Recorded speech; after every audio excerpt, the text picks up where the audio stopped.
Chapter 4. The first principle.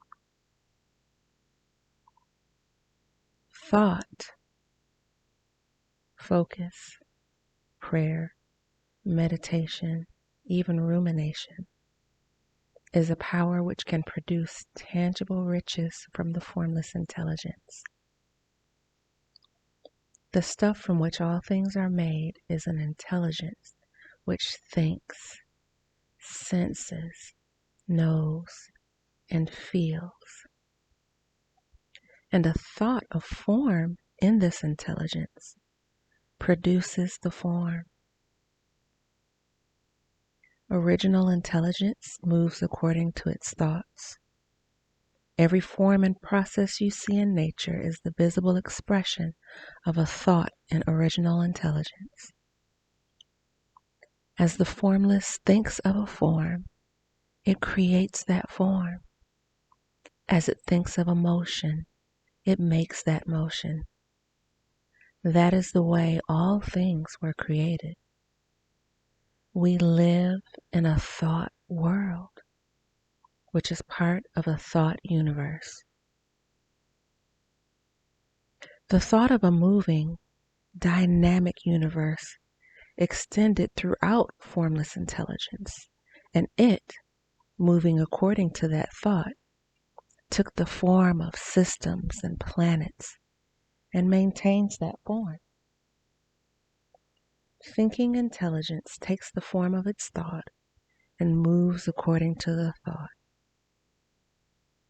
Forming the idea of a circling system of suns and worlds, it creates the form of these bodies and moves them as it thinks. Thinking the form of an oak tree, it moves accordingly and produces the tree, though centuries may be required to do the work. In creating, the formless seems to move according to the lines of motion it has established. The thought of an oak tree does not cause the instant formation of a full-grown oak tree, but it does start in motion the forces which will produce the tree along established lines of growth. It does not think in terms of speed or time, but in terms of the boundaries with which it designed that form. Quality. Note, we don't have to hold the thought.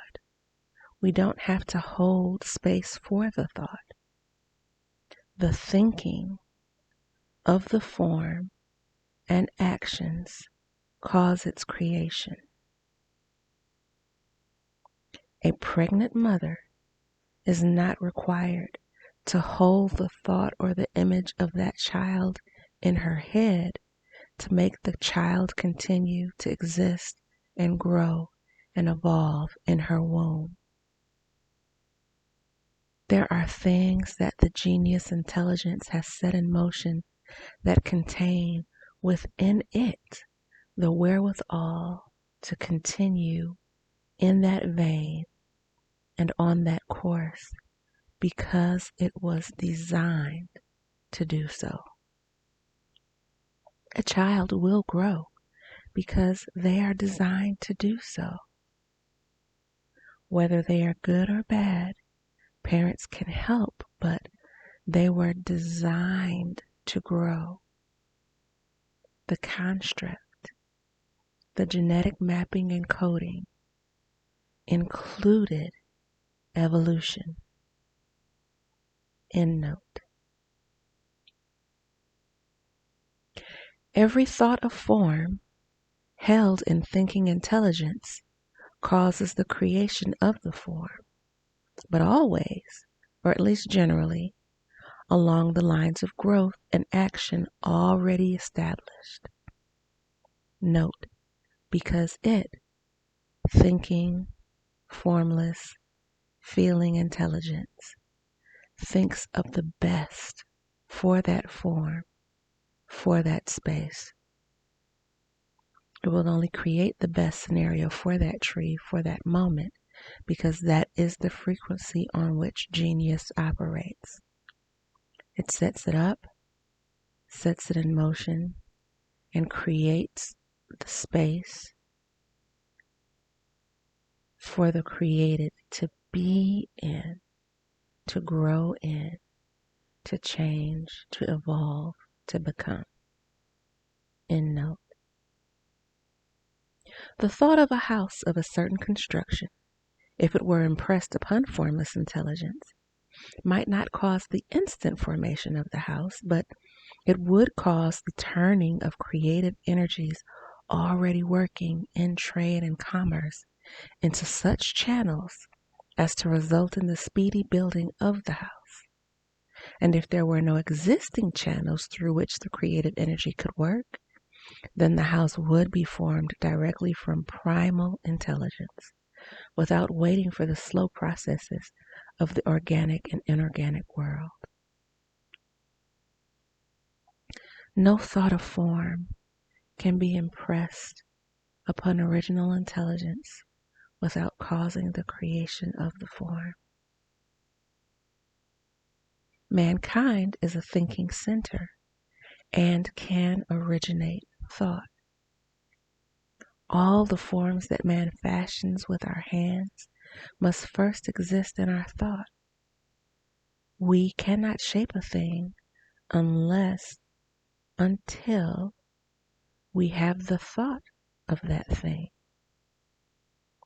Note, or been introduced to the idea of the possibility of a thing.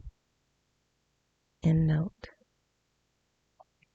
And so far, mankind has confined our efforts wholly to the work of our hands. We have applied manual labor to the world of forms, seeking to change or modify those already existing. We haven't really thought of trying to cause the creation of new forms by impressing our thoughts upon formless intelligence. Note, many have. Those who practice certain religions or have certain beliefs have prayed, have sought source in order to bring about the existence or the creation of a thing. End note. Note, we are not required to hold the thought, but we do think the thought, create the thought, or are introduced to the thought. We don't have to hold the thought no more than a mother birthing a child requires that she hold on to the thought or image of that child in her head to make that child continue to exist. End note.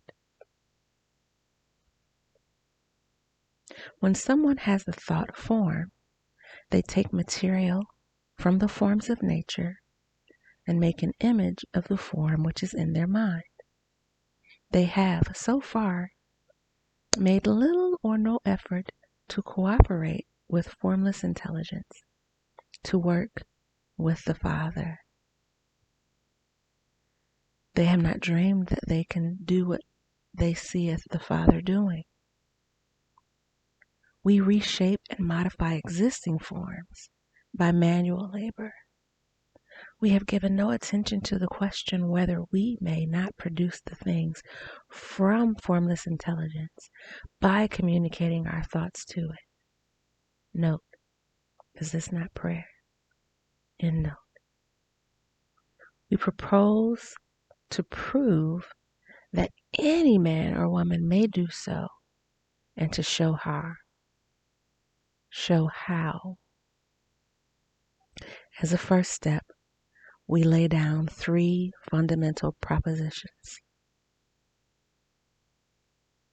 First, we assert that there is one original, formless intelligence from which all things are made. All the seemingly many elements are but different presentations of the one element. All the many forms found in organic and inorganic nature are but different shapes made from the same stuff. And this stuff is thinking stuff. A thought held in it produces the form of the thought. Thought in thinking intelligence produces shapes. Mankind is a thinking center capable of original thought. If we can communicate our thought to original thinking intelligence, we can cause the creation or formation of the thing thought about. To summarize this, there is a formless intelligence from which all things are made, and which, in its original state, permeates, penetrates, and fills the inner spaces of the universe. A thought held in this intelligence produces the thing that is imagined by the thought. Mankind can form things in our thought, and by impressing our thought upon formless intelligence, can cause the thing he thinks about to be created. It may be asked if I can prove these statements, and without going into details, I answer that I can do so, both by logic and experience. Reasoning back from the phenomena of form and thought, I come to one original thinking intelligence, and reasoning forward from this thinking intelligence, I come to mankind's power to cause the formation of the thing we think about. And by experiment, by experience, I find reasoning true. And this is my strongest proof. If one who reads this book obtains wealth by doing what it tells him to do, that is evidence in support of the claim. But if everyone who does what it tells them to do obtains wealth, that is positive proof until someone goes through the process and fails. The theory is true until the process fails, and this process will not fail, for everyone who does exactly what this book tells them to do will have access to and free use of many things. You will have wealth. I have said that we have access to and free use of many things by doing things in a certain way. And in order to do so, we must be able to think in a certain way. A person's way of doing things is the direct result of the way they think about things. To do things in the way you want to do them, you will have to acquire the ability to think the way you want to think. This is the first step. To think what you want to think is the truth, regardless of appearances. Note, this is within the realm of logic and within the realm of experience.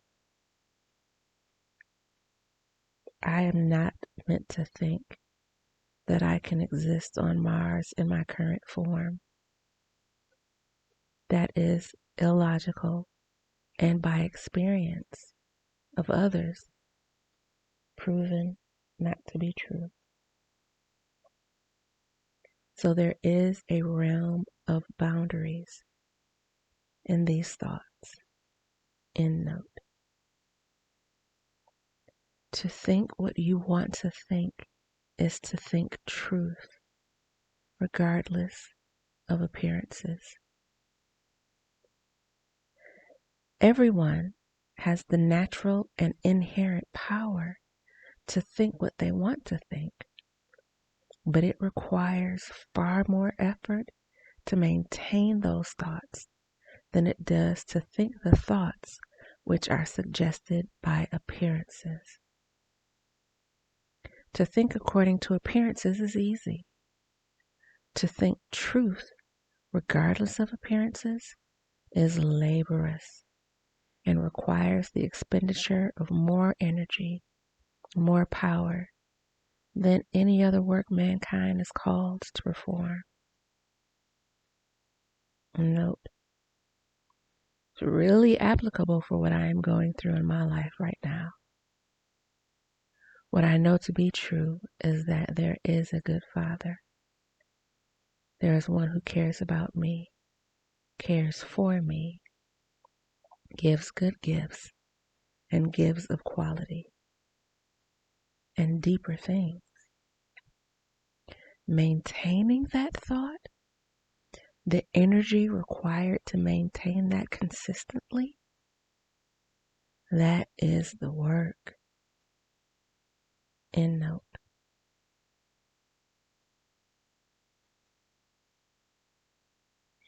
There is no labor from which most people shrink as they do from that of sustained and consecutive thought.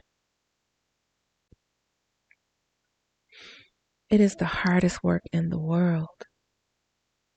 This is especially true when truth is contrary to appearances.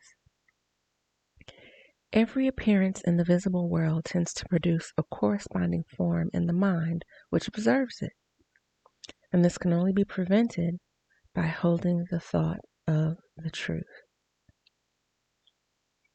To think health when surrounded by the appearance of disease, or to think wealth when in the midst of appearances of poverty, requires power. But she who acquires this power becomes a mastermind. She can conquer fate. She can have what she wants. This power can only be acquired by getting hold of the basic fact which is behind all appearances, and that fact is that there is one thinking intelligence from which and by which all things are made. Then we must grasp the truth that every thought held in this intelligence becomes a form, and that mankind can so impress our thoughts upon it as to cause them to take form and become visible things. When we deeply know this, all doubt and fear evaporate, for we know that we can create what we want to create. We can have what we want to have and can become what we want to be.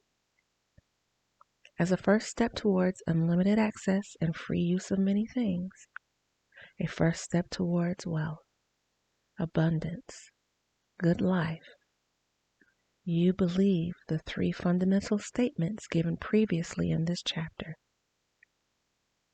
There is a thinking, intelligent presence from which all things are made, and which, in its original state, permeates, penetrates, and fills the inner spaces of the universe. A thought held in this intelligence produces the thing that is imagined by the thought. Mankind can form things in our thought, and, by immersing our thoughts in formless intelligence, can cause the things we think about to be created. You must lay aside all other concepts of the universe than this monistic one, and you must dwell upon this until it is fixed in your mind and has become your habitual thought.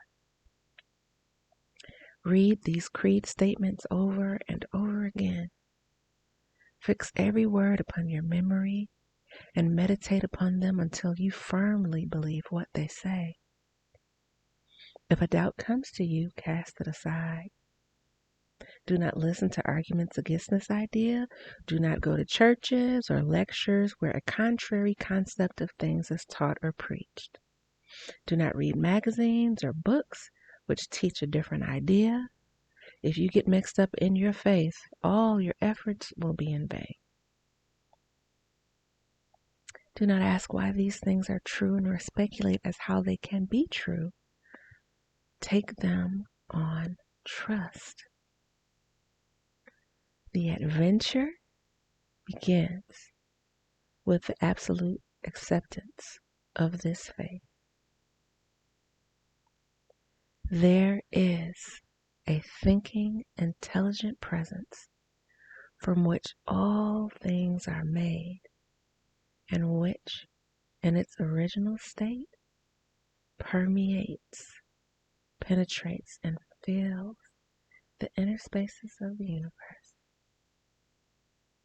A thought held in this intelligence produces the thing that is imagined by the thought. Mankind can form things in our thought, and by immersing our thoughts in formless intelligence, can cause the things we think about to be created.